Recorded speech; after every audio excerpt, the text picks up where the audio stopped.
9ஆம் அதிகாரம். எனக்கு மிகுந்த துக்கமும் இடைவிடாத மனவேதனையும் உண்டாயிருக்கிறது. நான் சொல்லுகிறது பொய்யல்ல, கிறிஸ்துவுக்குள் உண்மையைச் சொல்லுகிறேன் என்று பரிசுத்த ஆவிக்குள் என் மனச்சாட்சியும் எனக்கு சாட்சியாயிருக்கிறது. மாம்சத்தின்படி என் இனத்தாராகிய என் சகோதரருக்கு பதிலாக நானே கிறிஸ்துவை விட்டு சபிக்கப்பட்டவனாக வேண்டும் என்று விரும்புவேனே. அவர்கள் இஸ்ரவேலரே.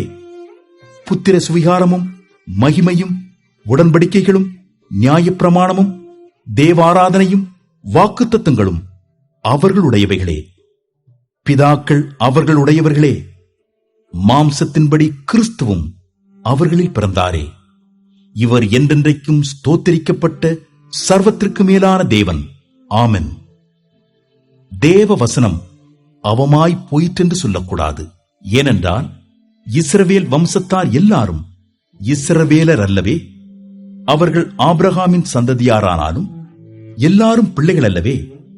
ஈசாக்கினிடத்தில் உன் சந்ததி விளங்கும் என்று சொல்லியிருக்கிறதே.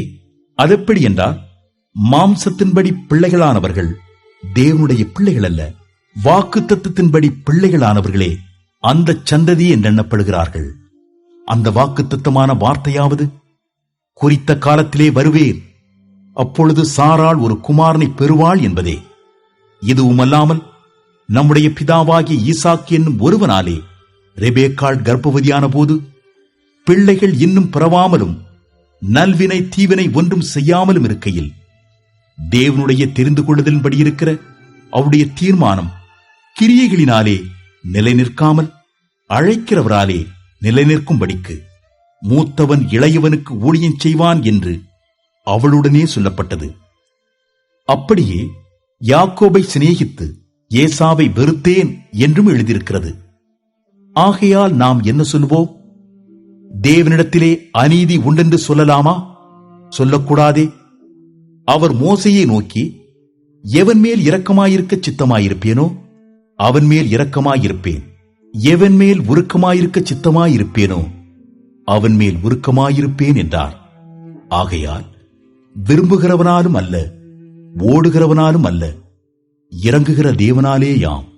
மேலும் என்னுடைய வல்லமையை உன்னிடத்தில் காண்பிக்கும்படியாகவும் என்னுடைய நாமம் பூமியில் எங்கும் பிரஸ்தாபமாகும்படியாகவும் உன்னை நிலைநிறுத்தினேன் என்று பார்வோனுடனே சொன்னதாக வேதத்தில் சொல்லியிருக்கிறது. ஆதலால் எவன் மேல் இரக்கமாயிருக்க சித்தமாயிருக்கிறாரோ அவன் மேல் இரக்கமாயிருக்கிறார். எவனை கடினப்படுத்த சித்தமாயிருக்கிறாரோ அவனை கடினப்படுத்துகிறார். இப்படியானால் அவர் இன்னும் ஏன் குற்றம் பிடிக்கிறார்? அவர் சித்தத்திற்கு எதிர்த்து நிற்பவன் யார் என்று என்னுடனே சொல்லுவாய். அப்படியானால் மனுஷனே, தேவனோடு எதிர்த்து தர்க்கிக்கிற நீ யார்? உருவாக்கப்பட்ட வஸ்து உருவாக்கினவனை நோக்கி, நீ என்னை ஏன் இப்படி உண்டாக்கினாய் என்று சொல்லலாமா? மிதியிட்ட ஒரே களிமண்ணினாலே குயவன் ஒரு பாத்திரத்தை கனமான காரியத்துக்கும் ஒரு பாத்திரத்தை கனவீனமான காரியத்துக்கும் பண்ணுகிறதற்கு மண்ணின் மேல் அவனுக்கு அதிகாரம் இல்லையோ? தேவன் தமது கோபத்தை காண்பிக்கவும் தமது வல்லமையை தெரிவிக்கவும் தாம் மகிமைக்காக எத்தனமாக்கின கிருபாபாத்திரங்கள் மேல் தம்முடைய மகிமையின் ஐஸ்வரியத்தை தெரியப்படுத்தவும் சித்தமாய் அழிவுக்கு எத்தனமாக்கப்பட்ட கோபாக்கினை பாத்திரங்கள் மேல் மிகவும் நீடிய சாந்தத்தோடே பொறுமையாயிருந்தாரானார். உனக்கென்ன? அவர் யூதரிலிருந்து மாத்திரமல்ல, புறஜாதிகளிலுமிருந்து நம்மை அழைத்திருக்கிறாரே. அந்தப்படி எனக்கு ஜனங்களல்லாதவர்களை என்னுடைய ஜனங்கள் என்றும் சிநேகிக்கப்படாதிருந்தவளை சிநேகிக்கப்பட்டவள் என்றும் சொல்லி அழைப்பேன்.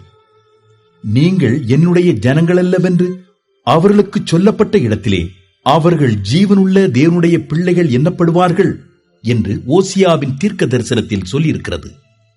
அல்லாமலும் இஸ்ரவேல் புத்திரருடைய இலக்கம் சமுத்திரத்தின் மணலத்தனையாயிருந்தாலும் மீதியாயிருப்பவர்கள் மாத்திரம் ரட்சிக்கப்படுவார்கள் என்றும், அவர் நீதியோடே சீக்கிரமாய் தம்முடைய காரியத்தை நிறைவேற்றுவார். கர்த்தர் பூமியிலே சீக்கிரமாகவே காரியத்தை நிறைவேற்றி முடிப்பார் என்றும் ஏசாயா இஸ்ரவேலரை குறித்து சொல்லுகிறார். அல்லாமலும் ஏசாயா முன்னே சொன்னபடி சேனைகளின் கர்த்தர் நமக்குள்ளே ஒரு சந்ததியை மீதியாக வைக்காதிருந்தாரானால் நாம் சோதோமை போலாகி கொமோராவுக்கு ஒத்திருப்போம். இப்படி இருக்க நாம் என்ன சொல்லுவோம்? நீதியை தேடாத புறஜாதியார் நீதியை அடைந்தார்கள். அது விசுவாசத்தினாலாகும் நீதியே. நீதி பிரமாணத்தை தேடின இஸ்ரவேலரோ நீதி பிரமாணத்தை அடையவில்லை. எண்ணத்தினால் என்றார், அவர்கள் விசுவாசத்தினாலே அதை தேடாமல் நியாயப்பிரமாணத்தின் கிரியைகளினாலே தேடினபடியால் அதை அடையவில்லை. இடறுதற்கான கல்லில் இடறினார்கள். இதோ இடறுதற்கான கல்லையும் தவறுதற்கான கன்மலையையும் சீயோனில் வைக்கிறேன். அவரிடத்தில் விசுவாசமாயிருப்பவன் எவனோ அவன் வெட்கப்படுவதில்லை என்று எழுதியிருக்கிறபடி ஆயிற்று.